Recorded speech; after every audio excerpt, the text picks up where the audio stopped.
ಎಲ್ರಿಗೂ welcome back to my channel. ಒಂಥರ ಇದೆ ಬಟ್ಟೆಯಲ್ಲಿ ನಾನು ಸ್ವೀಟ್ ರೆಸಿಪೀಸ್ಗಳನ್ನ ನಿಮಗೆ ಹೇಳ್ಕೊಡ್ತಾ ಇದ್ದೀನಿ. ಇವತ್ತಿನ ಈ ಎಪಿಸೋಡಲ್ಲಿ ನಾನು ನಿಮಗೆ ಹೇಳ್ಕೊಡ್ತಿರೋದು ರಸಗುಲ್ಲ ಹೇಗೆ ಮಾಡೋದು ಅಂತ.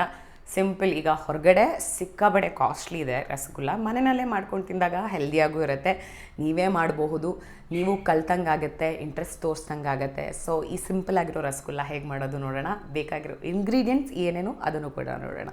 ಇಲ್ಲಿ ನಾನು 1 ಲೀಟರ್ ಗಟ್ಟಿ ಹಾಲನ್ನು ತೊಗೊಂಡಿದ್ದೀನಿ, 4 ಕಪ್ ನೀರು, 1 ಟೇಬಲ್ ಸ್ಪೂನ್ ವೈಟ್ ವಿನೆಗರ್ ಇಲ್ಲ ನಿಂಬೆ ರಸ ಕೂಡ ನಡೆಯುತ್ತೆ, 4 ಏಲಕ್ಕಿ ಹಾಗೆ 1 ಕಪ್ ಶುಗರ್ನ ತೊಗೊಂಡಿದ್ದೀನಿ. ಸೊ ಫಸ್ಟ್ ಹಾಲನ್ನು ಕಾಯಿಸ್ಬೇಕಾಗತ್ತೆ.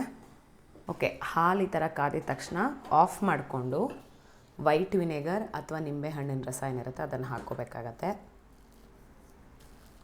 ಆ್ಯಂಡ್ ಇದನ್ನು ಈ ಥರ ಚೆನ್ನಾಗಿ ಮಿಕ್ಸ್ ಮಾಡ್ಕೊಳ್ಳಿ. ಸ್ವಲ್ಪ ಸ್ವಲ್ಪನೇ ವೈಟ್ ವಿನೆಗರ್ ಹಾಕ್ಕೊಂಡು ಈ ಥರ ತಿರುಗಿಸ್ತಾ ಇದ್ದರೆ ಕೆನ್ಸಿ ಹಾಲು ಉಳಿದಿದೆ. ಈ ಥರ ಒಂದು ವೈಟ್ ಬಟ್ಟೆ ಏನಿರುತ್ತೆ ಒಂದು ಬೌಲಿಗೆ ಹಾಕ್ಕೊಂಡು ಇದನ್ನು ತೆಗೆದು ಇಲ್ಲಿ ಇಮಿಡಿಯೇಟ್ ಹಾಕಬೇಕಾಗತ್ತೆ.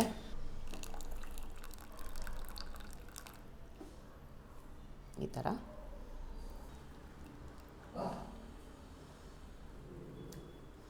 ಈಗ ಇದಕ್ಕೆ ಸ್ವಲ್ಪ ತಣ್ಣೀರನ್ನು ಹಾಕ್ತಾಯಿದ್ದೀನಿ.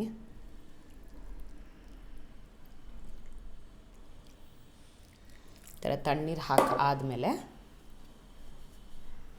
ಈ ಬಟ್ಟೆ ಏನಿರುತ್ತೆ ಇದನ್ನು ಹೀಗೆ ಸ್ಕ್ವೀಸ್ ಮಾಡ್ಕೋಬೇಕಾಗತ್ತೆ.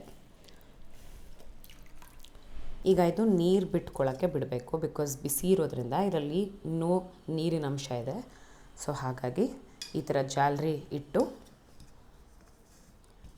15 ನಿಮಿಷ ನೀರು ಬಿಟ್ಕೊಳ್ಳೋಕ್ಕೆ ಬಿಡಬೇಕಾಗತ್ತೆ. ಶುಗರ್ ಸಿರಪ್ ಮಾಡ್ಕೊಳ್ಳೋಕ್ಕೆ ನಾನು ಯಾವ ಬೌಲಲ್ಲಿ ಶುಗರ್ನ ತೊಗೊಂಡಿದ್ದೆ 1 ಕಪ್, 4 ಕಪ್ ನೀರು ಹಾಕ್ಕೋಬೇಕಾಗತ್ತೆ.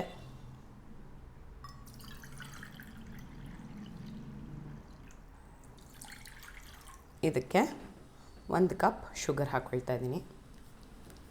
1 ರೌಂಡ್ ಈ ಥರ ತಿರುಗಿಸ್ಬೇಕಾಗತ್ತೆ. ಹಾಕಿರುವಂಥ ಶುಗರ್ ಸ್ವಲ್ಪ ಮೆಲ್ಟ್ ಆಗಬೇಕಾಗತ್ತೆ. ಇದನ್ನು ಮೀಡಿಯಮ್ ಫ್ಲೇಮಲ್ಲಿ ಒಂದು 10ರಿಂದ 15 ನಿಮಿಷ ಇದೇ ಥರ ಕುದಿಸ್ಕೊಳ್ಬೇಕಾಗತ್ತೆ. ನಿಮಿಷ ಆಗಿದೆ. ಈಗ ಏಲಕ್ಕಿ ಏನು ತೊಗೊಂಡಿದ್ದೆ ಅದನ್ನು ಜಸ್ಟ್ ಈ ಥರ ಬಿಡಿಸಿ ಅದರೊಳಗಡೆ ಹಾಕ್ತೀನಿ. ಆ್ಯಂಡ್ ಇನ್ನೊಂದು 5 ನಿಮಿಷ ಕುದಿಸ್ಕೋಬೇಕಾಗತ್ತೆ ಇದನ್ನು. ಇದು ತಣ್ಣಗಾಗಿದೆ, 15 ನಿಮಿಷ ಆಗಿದೆ. ಈಗ ಚೆನ್ನಾಗಿ ಇದನ್ನು ನಾದ್ಕೊಳ್ಬೇಕಾಗತ್ತೆ. ಈಗ ಇದನ್ನು ಸಣ್ಣ ಸಣ್ಣದಾಗಿ ರಸಗುಲ್ಲ ಮಾಡ್ಕೊಳ್ಳೋಣ.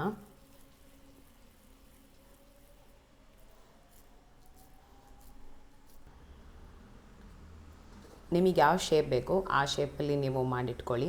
ಸೊ 1 ಲೀಟರ್ ಹಾಲಲ್ಲಿ ಇಷ್ಟ ಆಗಿದೆ. ಈಗ ಈ ಸಿರಪ್ ಏನಿತ್ತು ಮೀಡಿಯಮ್ ಫ್ಲೇಮಲ್ಲಿ ಇಟ್ಕೊಂಡು ಇದನ್ನು 10ರಿಂದ 15 ನಿಮಿಷ ಕುದಿಸ್ಕೋಬೇಕಾಗತ್ತೆ ಚೆನ್ನಾಗಿ. ಲೋ ಫ್ಲೇಮ್ ಇಡ್ತಾ ಇದ್ದೀನಿ, ಕ್ಲೋಸ್ ಮಾಡಿ 15 ನಿಮಿಷ ಇದನ್ನು ನಾವು ಬಾಯ್ಲ್ ಮಾಡ್ಕೊಳ್ಬೇಕಾಗತ್ತೆ. ಸ್ವಲ್ಪ ಬೆಚ್ಚಗಿರ್ಬೇಕಂದ್ರೆ ತಿಂದರೆ ಒಂಥರ ಸಕ್ಕದಾಗಿರುತ್ತೆ. ನಾನು ಫಸ್ಟ್ ಟೈಮ್ ರಸಗುಲ್ಲ ಮಾಡಿರೋದು, ಇದನ್ನು ನೋಡೋಣ ಹೆಂಗಿದೆ ಅಂತ.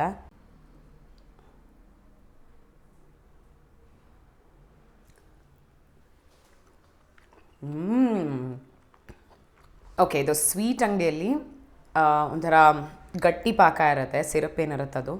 ಆ್ಯಂಡ್ ಅದರೊಟ್ಟಿಗೆ ತುಂಬಾ ಸ್ವೀಟ್ ಇರುತ್ತೆ. ಅದೇ ಟೇಸ್ಟ್ ಬೇರೆ ಥರ ಇದೆ. ಆ್ಯಂಡ್ ಈ ಟೇಸ್ಟ್ ಮನೆಯಲ್ಲಿ ಮಾಡಿದಾಗ ಹಾಲನ್ನು ಫ್ರೆಶ್ ಆಗಿ ಒಡೆದು ಆ ರಸಗುಲ್ಲನ ನಾವೇ ಮಾಡಿ ನಮಗೆ ಯಾವ ಥರ ಕನ್ಸಿಸ್ಟೆನ್ಸಿಲಿ ಪಾಕ ಬೇಕು ಆ ಥರ ಪಾಕ ತೆಗೆದು ಸಿಹಿ ಎಷ್ಟು ಬೇಕೋ ಅಷ್ಟನ್ನೇ ಹಾಕಿ ಪಾಕ ಮಾಡಿದಾಗ ಬರುವಂಥ ರಸಗುಲ್ಲ ಏನಿರುತ್ತೆ ಆ ಥರ ಇದೆ. Very very nice, very very tasty. So proud of my self. So ಈ ರಸಗುಲ್ಲ ನೀವು ಹೊರಗಡೆ ಸ್ವೀಟ್ ಅಂಗಡಿಯಲ್ಲಿ ತೊಗೊಳ್ಳೋದಕ್ಕಿಂತ ಮನೆಯಲ್ಲೇ ಮಾಡ್ಕೊಂಡು ತಿಂದರೆ ಸಕ್ಕದಾಗಿರುತ್ತೆ. ಟ್ರೈ ಮಾಡಿ, ಮನೆಯಲ್ಲಿ ಟ್ರೈ ಮಾಡಿಬಿಟ್ರೆ ನಿಮಗೆ ಹೆಂಗೆ ಅನ್ನಿಸ್ತು ಕಾಮೆಂಟ್ ಸೆಕ್ಷನಲ್ಲಿ ತಿಳಿಸಿ. ಸೊ ಮುಂದಿನ ರೆಸಿಪಿಯೊಟ್ಟಿಗೆ ಮುಂದಿನ ವೀಡಿಯೋದಲ್ಲಿ ನಾನು ನಿಮಗೆ ಸಿಗ್ತೀನಿ. ಅಲ್ಲಿವರೆಗೂ you all take care. I love you guys. Full love. Bye.